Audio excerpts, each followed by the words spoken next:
السلام عليكم ورحمة الله وبركاته.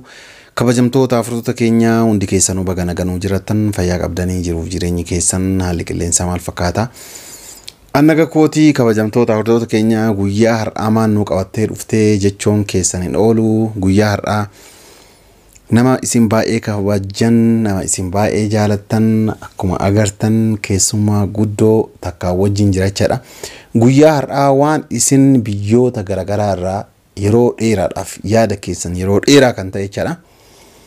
Biyyoota garaagaraa irraa bilbiltanii ajjiif caaltuu maaliif walitti araarsinee akkana jira turtan jechuudha. Nullee jara walitti araarsuudhaaf hundi keenyaayyuu caasoo silaa namni namaaf jecha keessa darbu guutuu keessa darbaa iddoo kana geennee jirra. Amma haa ta'uutii gara dhumaa yookaan gara araaraa tisiinee jirra. waan jedhu kana afaan isii irraallee kan dhageettan ta'ichaadha. Caaltuu fajjii walumaa galatti walitti araarsuudhaaf yeroo dheeraa ta'arrullee dhiyeenya kana keessatti ammoo itti milkoofnee jirra. Jara walitti araarsuudhaaf deemnaa. Rabbiin nu haa milkeessu. Kunoo caaltuun illee yeroo meeqa harka nu darbitee yeroo meeqa harka nu darbitee erga kaateen boodachaadha. Amma kunoo alhamdulillah isiin illee haa galatoomtu tole nu jettee jirti. Garanumaan caaltuun illee yeroo dheeraan boodatti waan nu isii kadhannuuf waan nu isii gaafataa turreef kana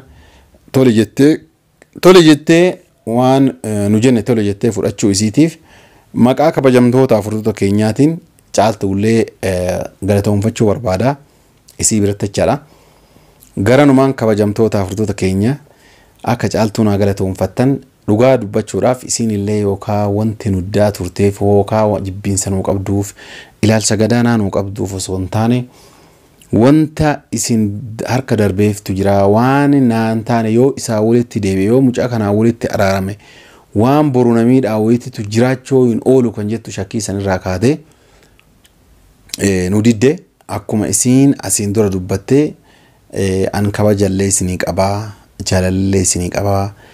Isin mana kiyya akkana jalaan diigamneef gurbaa kanaa walitti araarama jettanii akka yeroo dheeraan kadhataa turtan ni beeka.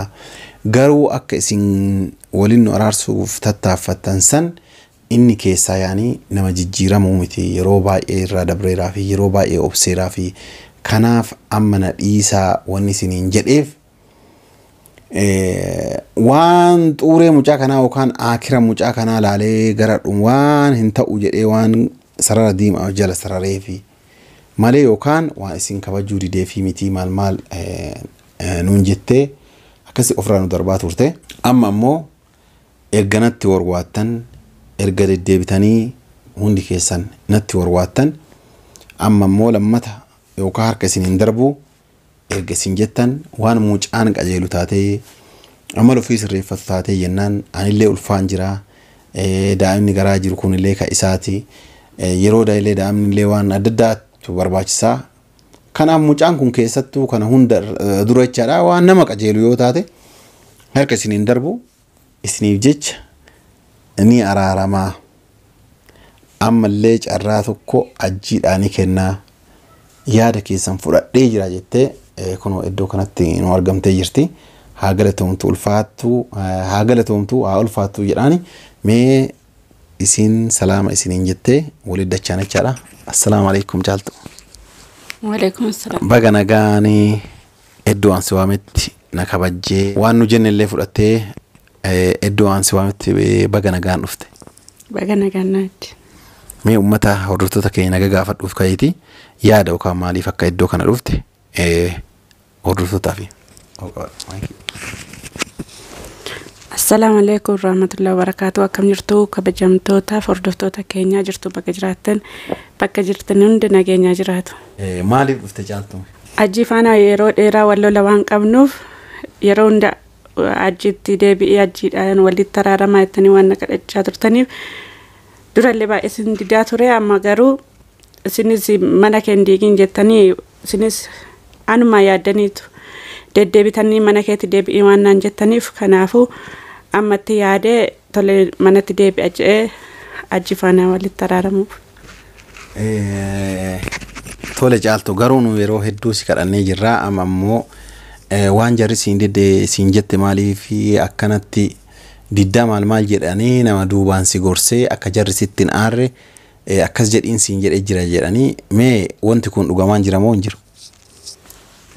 Namni na gorsin jira, namni guddaa wayii namni na gorsin jira. Maaliif ijoollee sana gizee baay'ee waan sitti deddeebi'aniif jecha isaanii diddanaan jedhanii ani immoo sintu fadhee didee waan hin ta'e ajiin injijjiiramu jedhee numan dideeyyuu amma garuu yaada keessan fudhadhee yaada nama sanaallee fudhadhee. Tole galatoomi caaltuu mee amma garamarraa tole nuu jette moo sharri wayii yaaddee tole jette wee ta'u dhugaa? Shirri yaada otoo hin ta'in garumarraa tole jedhee forsaa dhakiirraa kennuudhaaf ajjiidhaaf yeroo dhumaati. Yaani carraa akiraaticha. Tole galatoomi caaltuu atillee ulfaadhu. Kabajamtoota hordoftoota keenyaa kunoo iddoo kana geennee jirra. Akkuma beekamu Kaamilaan fa'a kadhattee, Sa'idoon fa'allee kadhattee, anillee kadhadhee nu hunda diddee turte jechaadha. Amma numa hunda bakka takkatti yaani isin hunduu narraa dhabuu hin qabdan jetteeti iddoo kanatti dhuftee akka carraa ta'ee Sa'idoof Kaamilaanillee silaa bakka kanatti ka argaman sababa hojiitiif iddoo kanatti argamuu hin dandeenye iddoo kanatti hin argamne jechaadha jarri. Anumatu argame anan biraan ammoo Mustafaan illee iddoo kanatti ni argama jedhee abdii guddaa qaba. Sababni isaa Mustafaan hajjii bakka kanatti akka naa waamuu fi ergadhee jira. Inni yeroo hajjii bakka kanatti akka naa waamuu Mustafaa ergadhee jira jechaadha. Akkasitti namoota amma maqaa dha'ee qofa osoo hin taane namoonni isii kadhataa turan warroota yuutuu waran ta'inillee namoota gurguddaa namoota hedduutu jiran jechaadha. Kanaaf hangara kootiin araara jara lamaanii arguu kootti baay'ee na gammachiisa. Sababni isaa mucayyootan illee biyyarraa nan deebisee aanaa fi Sa'idoodha. Mucayyoon tun jidduu sana keessatti yoo jaarsaa walloltee waa onnaa nutti nu dhagama jechaadha. Nu dhagama. Nama hundattuu nu dhagama jechaadha. Kanaaf nu ammoo jireenya waan jidduu tana keessaa wanni nu bu'aa argannu hin jiru. Bu'aan nu argannu jidduu tana keessaa wanni nu bu'aa argannu hin jiru jechaadha. Bu'aan yaani yoo jarriin walii kan bu'aan nu argannu hin jiru. Yoo jarri walii ta'anii bakka takka nagaan maatii urgeeffatanii akkasitti waliin jiraatan nutti tola jechaadha. Kun akkasitti nutti tola jechaadha. Kana isiniin jedha kabajamtoota hordoftoota keenya baay'ee milkoofnee jirra. Amma ammoo Mustafaa itti bilbiladhee erga kaameraa afoon ta'iniin duratti jechaadha. Mustafaa itti bilbiladhee akka hajjii naaf fidee dhufu. Mustafaa himeefii jira. Amma ammoo teennee hajjii eegaa jirra. Yeroo hajjiin dhufe waan jarri lamaan ta'an akkaataa jarri lamaa itti wal dubbisan jara lamaanii bakka takkatti ni argitanii. Caaltuun illee nagaan gara mana isiitti hin deebiti jennee abdii guddaa qabna. Kana viidiyoo isinii dheeressuun barbaadu. Viidiyoon kun yoo waan isinii dheeratu taate kutaa lama godhee isinii gadhiisa. Yoo kan isinitti hin dheeranne kutama tokko isinii godha. Akkasii yaada hoo qabaattamee caaltu. Nu qofaaf osoo hin taane hordoftootaaf illee waan qabdu. Ajji faana walitti nu araarsuu keessaniif galatooma ulfaadhaan isiniin jedha. Isinillee nu faana rakkachuu keessaniif ulfaadhaa galatooma kabajamaan isiniin jedha. Hordoftootaan illee akkasuma galatoomanii warri deebi'in jechaa turanii baay'een isin galateeffadhaa naa yaaduu keessaniif hin jedha. Galatoomi caaltuu kana kabajamtoota hordoftoota keenya viidiyoo hedduu isinitti dhiyeessee jira. Guyyaan har'aa guyyaa milkiitii guyyaa ajaa'ibaatichaadha.